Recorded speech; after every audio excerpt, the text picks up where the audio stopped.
श्रीराम साधक हो. सध्या आपण श्री ब्रह्मचैतन्य गोंदवलेकर महाराज यांचे थोर शिष्य परमपूज्य श्री ब्रह्मानंद महाराज बेलधडीकर यांच्या चरित्राचा आस्वाद घेत आहोत. तसेच रविवारी श्री महाराजांच्या काही भक्तांचे अनुभव ऐकणार आहोत. परमपूज्य श्री ब्रह्मानंद महाराज बेलधडीकर यांच्या चरित्राचे लेखक गुरुभक्त भास्कर अनंत लिमये सांगतात.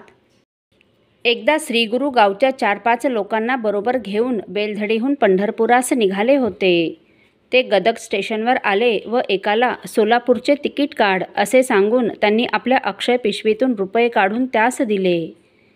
तिकिटे काढून झाल्यावर सगळे गाडीत बसले. सकाळी 8 वाजता गाडी सिटीमनी स्टेशनवर आली.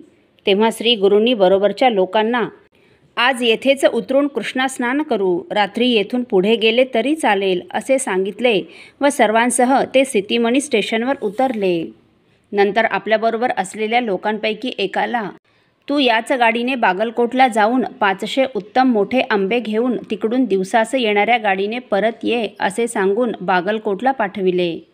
राहिलेल्या लोकांसह श्रीगुरू तेथील एका धर्मशाळेत उतरले.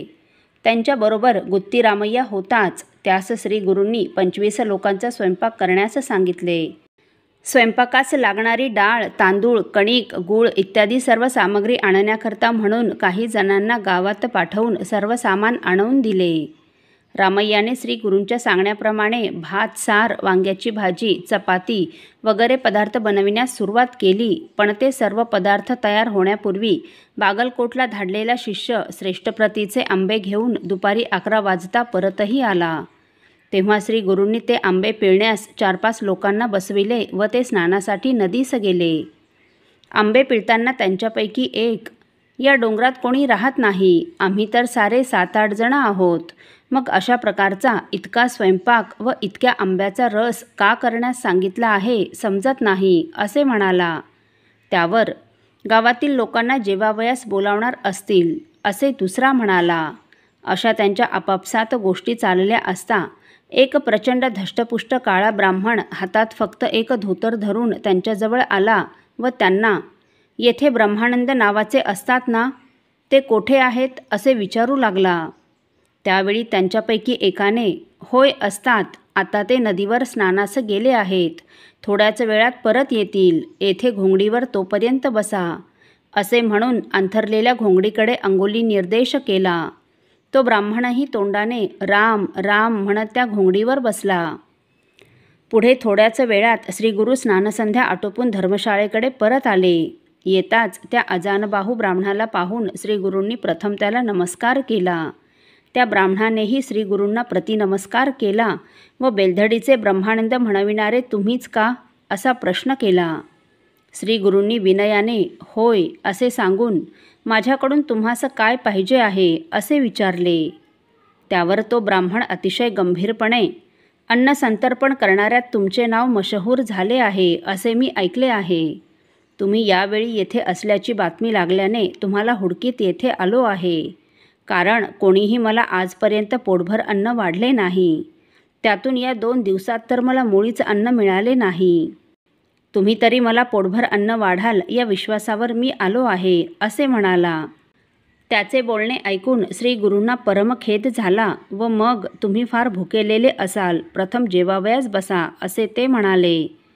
लगेच आपल्या परिवारातील लोकांना उद्देशून आंबे पिळून झाले की नाही, लवकर संपवा, श्रीरामाला नैवेद्य समर्पण करून प्रथम भुकेलेल्यांचे जेवण उरकून घेऊया असे म्हणत गडबड करून त्यांनी नैवेद्य दाखवला व आपण स्वतः त्या ब्राह्मणास बसण्यास पाठ मांडला.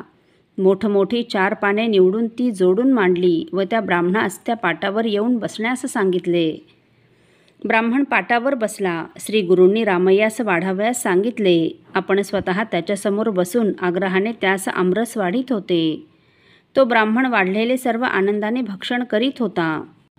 आश्चर्याची गोष्ट म्हणजे केलेला सर्व स्वयंपाक व 500 आंब्यांचा आमरस संपला, नावाला देखील शिल्लक राहिला नाही.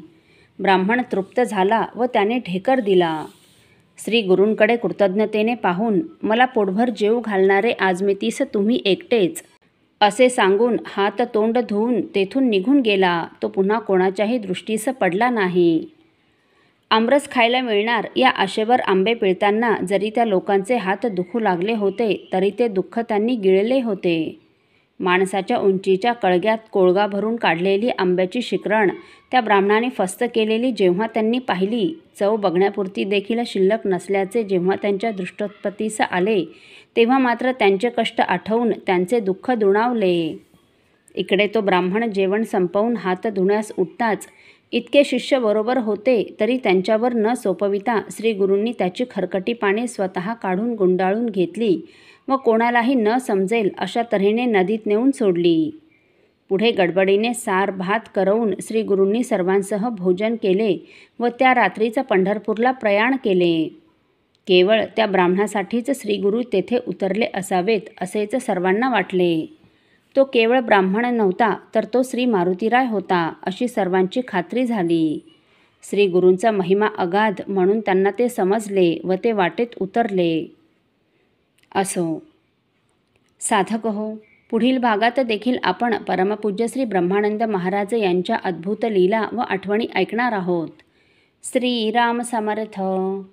आपल्यातील कोणा श्रींच्या भक्तांना श्रींचे काही अनुभव आले असतील तर कृपया आपण मला ते 9422843253 अथवा सुनील दादांच्या 9892608401 या व्हॉट्सअप नंबरवर कळवावेत अशी नम्र विनंती.